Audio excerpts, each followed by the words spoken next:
Okay, so what we're going to do is do these two integrals, both with the fundamental theorem of calculus. So you'll notice that the the instructions tell us that we have to evaluate the integral, so we know we have to find the antiderivative, evaluate the endpoints, but they also say interpret the result as an area or a difference of areas and illustrate with a sketch.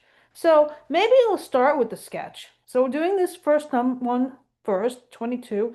What I'm doing is I'm taking the integral of the function x squared minus 4x. So let's draw that. We know it's a parabola. And we know we can, fast and dirty, we know that it goes through 0 and it goes through uh, 4, right? Yep, 4. And so it's going to look something like this, more or less. Not ideal, but that's fast. Well, good enough. So sort of this is what this looks like. And what we're looking for is the area between the signed area between this curve and the x-axis. So let me label my graph. Basically, I'm looking for this area here, and it's going to come as a negative because it's underneath. All right. So then what I actually want to do is do my integral. And so to do my integral, I'm looking for the antiderivative. And so we remember in our heads x to the n. If I take the derivative, it's nx to the n minus 1. Integral, it's the opposite, x to the n plus 1 over n plus 1. So maybe opposite isn't the right word, but the inverse process. So x squared, it's going to be x to the cubed over 3. And the 4 just goes along for the ride. X, it's going to be x squared over 2. And then I'm going to evaluate those from 0 to 4. So now I have to, wait, so let's see. At 4, I'm just going to put it in. I'm going to do it like this. So evaluate the top endpoint minus evaluate the bottom endpoint. Bottom endpoint 0, right?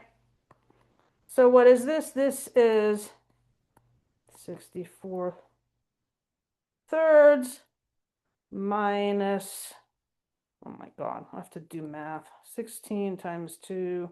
Should have done this, but that's 32, right? So if I put it all over 3, I have 64. I have 32 times 3. This is always my problem, is 96. So that's going to give me minus 32 thirds is my answer, which is the right answer. And I'll put a box around it, but you can see it's negative, which we expected because from our picture here, we can see that my area is in fact negative. It's underneath the curve. So let's see, let's do the next one. Next one, oh, why is it doing that? Okay. I'm just gonna rewrite it because it takes me too long to do the cut and paste thing. This one is 0 to 3 pi over 2 of 4 sine x dx. So again, let's draw it. So sine, sine of 0 is 0. So sine, we got 0, 0, 0 pi, and 2 pi. I don't need to go all the way to 2 pi, right? So here's 3 pi over 2. And so this is 4 times sine x, so it's just going to have a bigger amplitude than our usual one. It's going to go up here. It's going to go up there. It's going to look like this. Right, just from everything I know about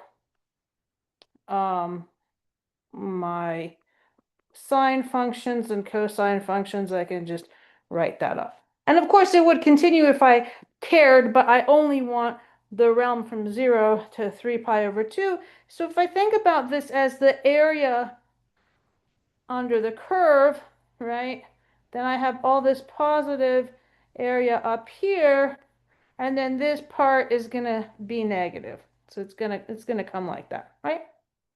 So that's the area that I'm going. So when they say a difference of areas, it's going to be all the blue The amount that's all the blue minus the amount that's all the red. So we would expect in this case it's going to be a positive answer because unlike this one, it was all underneath. Here we have over and under, but it looks like there's more over than under. So let's go ahead and do it. Now, derivative of sine is cosine. So derivative of cosine is negative sine. So this one comes as a negative 4 cosine of x, right? So I have to just gotta remember those guys from 0 to 3 pi over 2. Now, this is kind of a clever thing. You want to think about this for a minute because you have to always be careful when we are evaluating these. Just because there's a 0 doesn't mean that that second term is 0. A lot of the times it is. In this first one, it was because it's like 0 cubed over 3 minus 0 squared over 2, whatever, 2 0 squared. In this one, it's not because cosine of 0 is not 0. Cosine of 0 is 1. And it's cosine of 3 pi over 2 that's 0. So this ends up being minus 4 times 0 plus 4 times 1. And my actual answer is 4. Right. Now, how do I?